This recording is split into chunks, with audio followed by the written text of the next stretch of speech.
Autobots, roll out! My name is Optimus Prime! Be gone!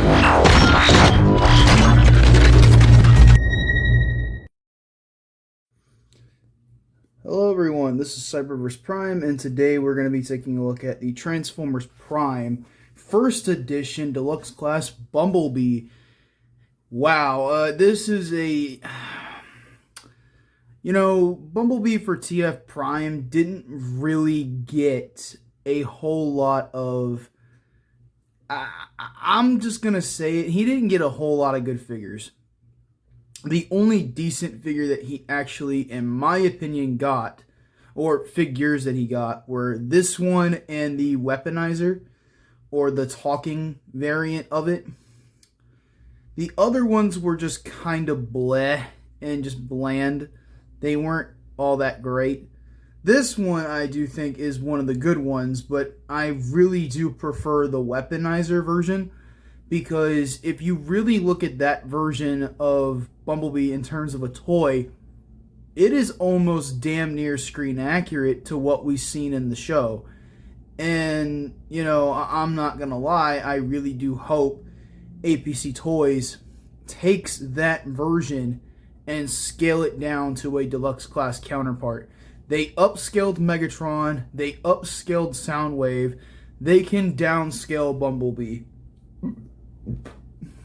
Which I know they didn't do that with RC, but just make the Weaponizer Bumblebee in that, just turn that figure into a working deluxe class scale. It is so accurate to the show. But I'm sure they're probably going to go with the first edition, which is what everyone is basically after. So I can't really blame them for that if they do decide to do this version. But anyway, yeah, this is a really cool figure. And if you're wondering where his accessory is, it's right here. Remember when Hasbro used to do really cohesive weapon storage instead of this shit? Yeah. Weapon storage on older figures was so much better. I'll give you an example. Another example, Classics Optimus Prime. His big blaster turns into the wind vane of the truck.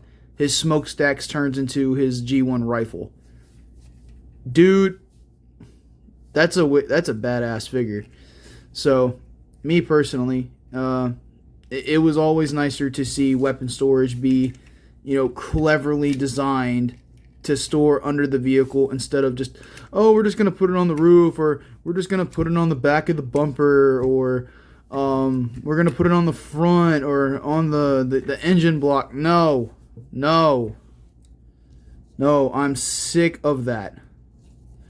But this is a fairly complex figure to transform. So the cool part is pinwheels.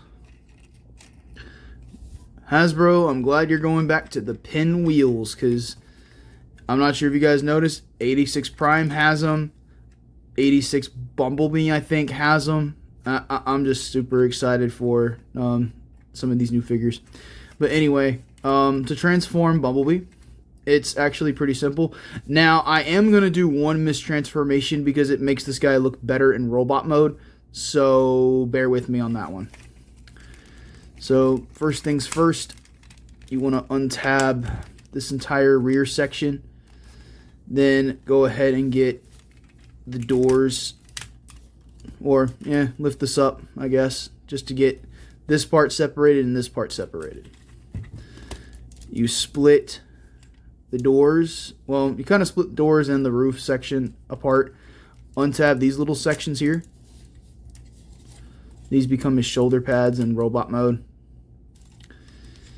Then you want to try and get the door, you want to fold this down, and then you want to untab this section here. Lift that part up, get that started, get the arms from up here. The arms are a bit tricky. You want to rotate the arms down like this. Down and around. Okay. Then this part here, it's on a double hinge.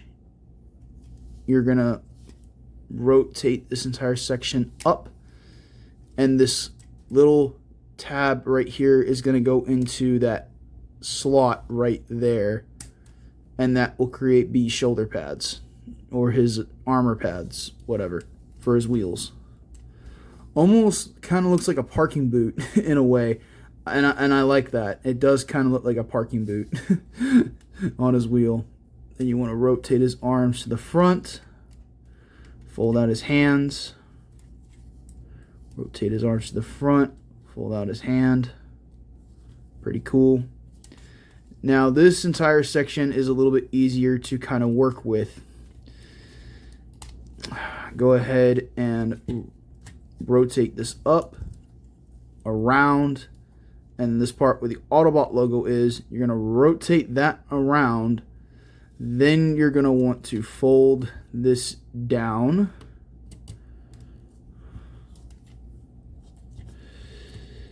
Fold that up just like that, because I'm not sure if you're able to see it, but there's crap. I don't think you're going to be able to see it, but there's a clip right here, and then on the inside of the car mode, there's this little bar that it's going to attach itself to. If you own the mold, then you know what I'm talking about. Then collapse this down, fold that up, move these sections out to the best of your ability. They don't really tab into place either. They just kind of boop into place, but God, I sound like Imgo now. There we go. So get those splitted, and then the windshield just kind of collapses on the back of him, and then these kind of angle in. You fold those down, and then this last bit of transformation, you extend his. Well, you get his foot out of the way first. Oh, maybe. Split his legs. Rotate that up. Fold out the foot. Just like that. Same thing over here. Get the windshield out of the way as much as possible. Fold up the leg. Fold out the feet. Heel spur will already come out, and there he is in robot mode. Now what you're really supposed to do is extend his arms outward and forward, I guess, but I don't do that anymore. I used to, and it always bugged me on how he looked as well. It just didn't look right to me. So I do the mistransformation where his wheels are still kind of embedded into the wheel wells, because it makes him look a little bit better, in my opinion. He doesn't look, stocky. Like, he doesn't have like a really buff. He doesn't look like what's the best way to describe it? The cop from Cloudy with a Chance of Meatballs, where he's got a head, broad shoulders, big ass chest, tiny torso, and then really thick legs. Earl, that's his name. This Bumblebee really be looking like Earl from Cloudy with a Chance of Meatballs. I'm sorry if you can't unsee that now, but man, I also don't like his proportions on the arms. That looks really lame. They did a little bit better of a job with the RAD version, but I much prefer this one because it does look closer to the show. And it's just a shame that the weaponizer is still like that's why I like the weaponizer more. He's got good proportions. He looks damn near accurate to the show, and I think APC Toys should definitely downscale that version and give us a scale like this. It just would fit. And the other part that I don't like is the fact that he only comes with one of his guns. I really would have appreciated if we got two of them. some people were able to do that. I unfortunately was not. So, yeah. For articulation, he's got ball joint here at the, I guess you could say at the elbow. He does have inner arm rotation, or forearm rotation, which is weird. Nothing at the bicep, obviously. Head is on the ball joint. Waist rotation, kind of, sort of, but yet it looks really bad on him.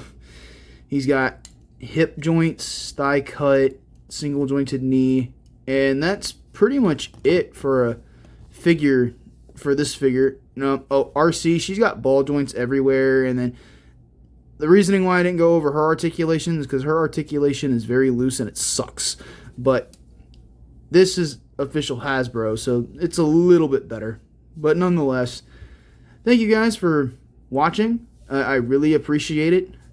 Please stay tuned for the last couple of Prime videos that I'm going to be doing. Next weekend I'm doing Ratchet and Smokescreen. And then I might do 3 this weekend, maybe next weekend, I'm not sure. Because I only have 3 more Prime Autobot characters, and I kind of want to take a break from Prime, especially after the last 3 Autobots. I was going to go straight into the Decepticons, but I need to put these things back on my shelf because they're driving me nuts, and I want to take a look at something different. So, yeah. So, anyway, thank you guys so much for watching. I hope you guys stay tuned for more reviews, and I will see you guys next time. Peace.